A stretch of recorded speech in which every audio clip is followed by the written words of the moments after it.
Avokatët mbrojtës të ish-presidentit Ilir Meta në një konferencë për shtyp deklaruan se akuzat ndaj ish-presidentit Ilir Meta për çështjen CSD-a janë të montuara dhe nisin që në vitin 2011 me publikimin e videos nga Dritan Prifti. Sipas avokatëve, kallëzuesi Romeo Kara ka pasur raporte financiare me Elvis Matën dhe Kastriot Ismailajn dhe kjo është faktuar nga dëshmitë e tyre përgjatë hetimeve. Pra, Elvis Mata, që në rastin konkret është pyetur për zotin Meta,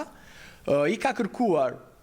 zotit Kastriot Ismailaj një shumë për 500.000 euro për të që ky të dëshmonte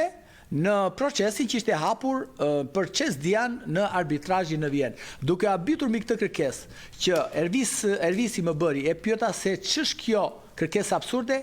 ai më tha që 500.000 euro mi ka ofruar pala tjetër. Pra, me qëse 500.000 euro ja kishte ofruar pala tjetër që ishte Qezi, ky i kërkon të Kastriot Ismailajt 750.000 euro. Po flasim për shtetasin Elvis Mataj. Avokati tjetër, Gylsem Zhlima, tha se gjithçka nisi në vitin 2011 me videon e montuar nga Dritan Prifti, duke argumentuar se qëllimi ishte që të krijojë perceptimi publik se Ilir Meta është i korruptuar, ndonse për këtë nuk kishte asnjë fakt penal. Ai paralajmëroi se në konferencën e radhës do të publikojnë prova se cili është politikani shqiptar që ka marrë para për çështjen CSD-a.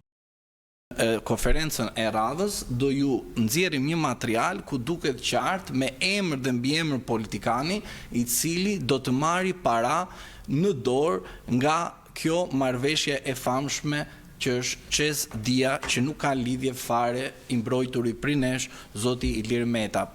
Avokatët u ndalen dhe tek gjyqtarja Irena Gjoka, emri i së cilës del në vendimin për konfiskimin e pasurisë së Kastriot Ismailajt dhe kjo sipas tyre përbën konflikt të pastër interesi. E kuptoni qartë se është e pamundur që në një proces gjyqësor dhe penal gjykatësi mos të shikojë dhe mos të kërkojë vetë përjashtimin ku brenda akteve ndodhet emri vet dhe aty duhet të paktën të kërkojë që të heqë dorë për shkak se ka gjykuar në të shkuarën dhe në vitin 2016 pasurinë e personit të cilët i kanë konfiskuar pasurinë. Kujtim Sakran u shpreh se gjatë kohës që Irena Gjoka po shqyrtonte kalimin për gjykim për dosjen Meta, ajo ishte në hetim nga SPAK dhe sapo kaloi dosjen për gjykim, u shpërblye nga SPAK që kërkoi pushimin e çështjes lidhur me fshirjen e dënimit dhe dobimit nga Greqia.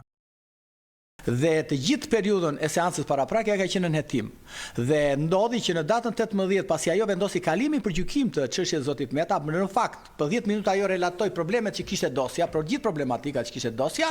dhe i konstatoi që nuk kishte prova ose provat nuk ishin administruar ose duheshin pyetur ose duheshin administruar disa letërporosie kështu me radhë, por në fakt tha që ju mund të gjeni këto ti kërkoni këto edhe në themel. Ndërkohë që një javë më pas prokuroria zoti Dumani, që është një nga prokurorët e çështjes zotit Meta, pushon procedimi penal për zonjën Gjoka.